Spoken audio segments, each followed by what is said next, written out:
Okay everyone, so we are reading Harry Potter and the Philosopher's Stone and we're up to chapter 17, which is the last chapter, and it's page 310 in this book. And this chapter is called The Man with Two Faces. It was Quirrell. You, gasped Harry. Quirrell smiled. His face wasn't twitching at all. Me, he said calmly. I wondered whether I'd be meeting you here, Potter. But I thought Snape. Severus. Quirrell laughed, and it wasn't his usual quivering tremble either, but cold and sharp. Yes, Severus does seem the type, doesn't he? So useful to have him swooping around like an overgrown bat. Next to him, who would suspect poor stuttering Professor Quirrell? He couldn't take it in. Harry couldn't take it in. This couldn't be true. It couldn't. But Snape tried to kill me. No. I tried to kill you. Your friend Miss Granger accidentally knocked me over as she rushed to set fire to Snape at that Quidditch match. She broke my eye contact with you. Another few seconds and I'd have got you off that broom. I'd have managed it before then if Snape hadn't been muttering a counter curse trying to save you. Snape was trying to save me. Of course, said Quirrell coolly. Why do you think he wanted to referee your next match? He was trying to make sure I didn't do it again. Funny, really. He needn't have bothered. I couldn't do anything with Dumbledore watching. All the other teachers thought Snape was trying to stop Gryffindor winning. He did make himself unpopular. And what a waste of time, when after all that, I'm going to kill you tonight. Quirrell snapped his fingers. Ropes sprang out of thin air and wrapped themselves tightly around Harry. You're too nosy to live, Potter. Scurrying around the school at Halloween like that. For all I knew, you'd seen me coming to look at what was guarding the stone. You let the troll in. Certainly. I have a special gift with trolls. You must have seen what I did to the one in the chamber back there. Unfortunately, while everyone else was running around looking for it, Snape, who already suspected me, went straight to the 3rd floor to head me off. And not only did my troll fail to beat you to death, that 3-headed dog didn't even manage to bite Snape's leg off properly. Now, wait quietly, Potter. I need to examine this interesting mirror. It was only then that Harry realised what was standing behind Quirrell. It was the mirror of Erised. The mirror is the key to finding the stone, Quirrell murmured, tapping his way around the frame. Trust Dumbledore to come up with something like this, but he's in London. I'll be far away by the time he gets back. All Harry could think of doing was to keep Quirrell talking and stop him concentrating on the mirror. I saw you and Snape in the forest, he blurted out. Yes, said Quirrell idly, walking around the mirror to look at the back. He was on to me by that time, trying to find out how far I'd got. He suspected me all along. Tried to frighten me, as though he could. When I had Lord Voldemort on my side, Quirrell came back out from behind the mirror and stared hungrily into it. I see the stone. I'm presenting it to my master. But where is he? Where is it? Harry struggled against the ropes, blinding him. Binding him, but they didn't give. He had to keep Quirrell from giving his whole attention to the mirror. But Snape always seemed to hate me so much. Oh, he does, said Quirrell casually. Heavens, yes. He was at Hogwarts with your father, didn't you know? They loathed each other, but he never wanted you dead. But I heard you a few days ago, sobbing. I thought Snape was threatening you. For the first time, a spasm of fear flitted across Quirrell's face. Sometimes, he said, I find it hard to follow my master's instructions. He is a great wizard, and I am weak. You mean he was there in the classroom with you? Harry gasped. He is with me wherever I go, said Quirrell quietly. I met him when I travelled around the world. A foolish young man I was then, full of ridiculous ideas about good and evil. Lord Voldemort showed me how wrong I was. There is no good and evil, there is only power, and those too weak to seek it. Since then I have served him faithfully, although I have let him down many times. He has had to be very hard on me. Quirrell shivered suddenly. He does not forgive mistakes easily. When I failed to steal a stone from Gringotts, he was most displeased. He punished me. He decided he would have to keep a closer watch on me. Quirrell's voice tailed away. Harry was remembering his trip to Diagon Alley. How could he have been so stupid? He'd seen Quirrell there that very day, shaking hands with him in the leaky cauldron. Quirrell cursed under his breath. I don't understand. Is the stone inside the mirror? Should I break it? Harry's mind was racing.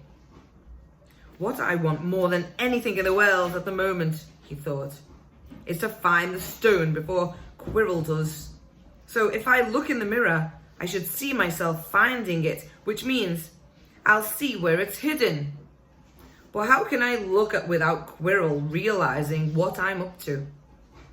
He tried to edge to the left to get in front of the glass without Quirrell noticing, but the ropes around his ankles were too tight. He tripped and fell over. Quirrell ignored him. He was still talking to himself. What does this mirror do? How does it work? Help me, master. And to Harry's horror, a voice answered, and the voice seemed to come from Quirrell himself. Use the boy. Use the boy. Quirrell rounded on Harry. Yes. Potter, come here. He clapped his hands once and the ropes binding Harry fell off. Harry got slowly to his feet. Come here, Quirrell repeated. Look in the mirror and tell me what you see. Harry walked towards him. I must lie, he thought desperately. I must look and lie about what I see, that's all. Quirrell moved close behind him. Harry breathed in the funny smell that seemed to come from Quirrell's turban. He closed his eyes, stepped in front of the mirror, and opened them again. He saw his reflection, pale and scared looking at first. But a moment later, the reflection smiled at him. It put its hand into its pocket and pulled out a blood-red stone. It winked and put the stone back in its pocket. And as it did so, Harry felt something heavy drop into his real pocket.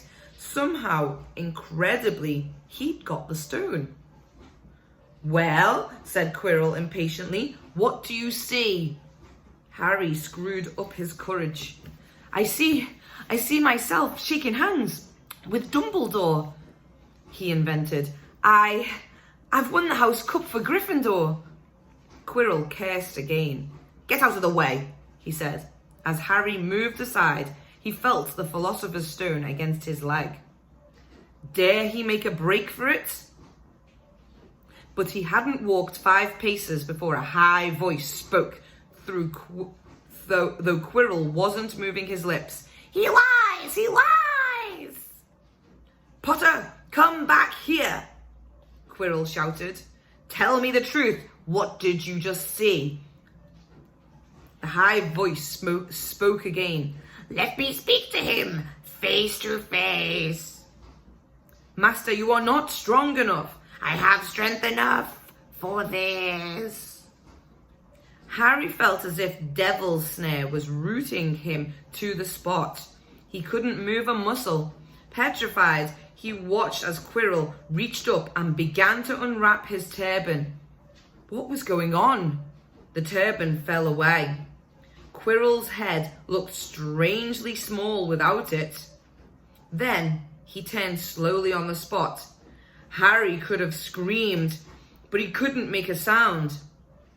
Where there should have been a back to Quirrell's head, there was a face, the most terrible face Harry had ever seen. It was chalk white with glaring red eyes, slits for nostrils like a snake. Harry Potter, it whispered. Harry tried to take a step backwards, but his legs wouldn't move. See what I have become, the face said. Mere shadow and vapor. I have form only when I can share another's body. But there have always been those willing to let me into their hearts and minds. Unicorn blood has strengthened me these past weeks. You saw faithful Quirrell drinking it for me in the forest. And once I have the elixir of life, I will be able to create a body of my own. Now, why don't you give me that stone in your pocket? So he knew. The feeling suddenly surged back into Harry's legs. He stumbled backwards. Don't be a fool, snarled the voice. Better save your own life and join me, or you'll meet the same end as your parents. They died begging me for mercy. Liar! Harry shouted suddenly. Quirrell was walking backwards at him so that Voldemort could still see him. The evil face was now smiling. How touching, it hissed. I always value bravery. Yes, boy, your parents were brave. They killed your father first, and he put up a courageous fight. But your mother needn't have died. She was trying to protect you. Now give me the stone, unless you want her to have died in vain. Never! Harry sprang towards the flame door, but Voldemort screamed, Seize him! And next second, Harry felt Quirrell's hand close on his wrists. At once, a needle-sharp pain seared across Harry's scar. His head felt as though it was about to split in two. He yelled, struggling with all his might, and to his surprise, Quirrell let go of him. The pain in his head lessened. He looked around wildly to see where Quirrell had gone, and saw him hunched in pain, looking at his fingers. They were blistered before his eyes. Seize him! Seize him! Shrieked Voldemort again, and Quirrell lunged, knocking Harry clean off his feet, landing on top of him, both hands around Harry's neck. Harry's scar was almost blinding him with pain. Yet he could see Quirrell howling in agony. Master, I cannot hold him. My hands, my hands. And Quirrell, though pinning Harry to the ground with his knees, let go of his neck and stared, bewildered at his own palms. Harry could see they looked burnt, raw, red, and shiny. Then kill him, fool, and be done, screeched Voldemort. Quirrell raised his hand to perform a deadly curse, but Harry, by instinct, reached up and grabbed Quirrell's face. Ah! Quirrell rolled off him, his face blistering, and then Harry knew Quirrell couldn't touch his bare skin, not without suffering terrible pain. His only chance was to keep hold of Quirrell, keep him in enough pain to stop him doing a curse. Harry jumped to his feet. caught Quirrell by the arm and hung on as tight as he could. Quirrell screamed and tried to throw Harry off. The pain in Harry's head was blinding. He couldn't see. He could only hear Quirrell's terrible shrieks and Voldemort's yells of, "Kill him! Kill him!" And other voices maybe in Harry's own head crying, "Harry! Harry!" Okay guys, we're going to stop there. So that is page 318 of chapter 17, I think it is. Yes, chapter 17. So we're going to stop there.